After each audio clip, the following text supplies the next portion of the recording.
இதில் சிவப்பு மஞ்சள் இருக்குது, சிவப்பு மஞ்சள் இருக்குது. சிவப்பு சிவப்பு வந்து குங்குமம், மஞ்சள் வந்து முகத்துக்கு பூசுறது, அது இல்லது, அது இல்லை. ஏன் மஞ்சள்? நாங்கள் போர் மரபினன், போர் மரபினன். காது குத்தாம ஒரு மகனை புதைக்க மாட்டோம். உடம்பில் காயம்படாமல் தமிழன் மரபில் எவனையும் புதைச்சது கிடையாது. அப்படி பிறந்தவனை இறந்து விட்டு விட்டால் நெஞ்சை கீறி புதைப்போம், இல்லைன்னா கள்ளி முள்ள போட்டு புதைப்போம். இருக்கா இல்லையா? ஏன் காயம்படாமல் தமிழன் மரணிக்க மாட்டான்? ஏன்னா அவன் போர் மரபினன்.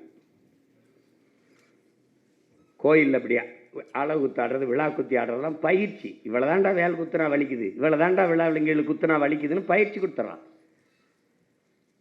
அப்ப போருக்கு செல்லும் போது மஞ்சள் ஆடை தரித்து சென்ற மறவர்களின் கூட்டம் நாங்கள். அப்புறம் இந்த சிவப்பு, போர்க்களத்தில் ரத்தம் சிந்தியவர்கள், உரிமைக்காக, விடுதலைக்காக என்பதை காட்டுவதற்கு. என் நிலத்தில் மலர்ந்த காந்தல் மலர் கூட சிவப்பு மஞ்சள் வண்ணத்தில் தான். அதனாலதான் தேசிய மலராக என் தலைவன் வைத்தான்.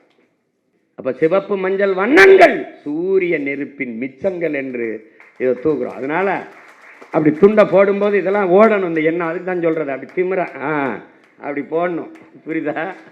துண்டை அப்படி போடணும். போடா மற்ற மாதிரி பிக்காளி மாதிரி கருப்பு மஞ்சள் சாப். ஒரு வரலாறு இருக்குடா, இந்த வண்ணத்துக்கு ஒரு வரலாறு இருக்குடா, அது சொல்லணும்.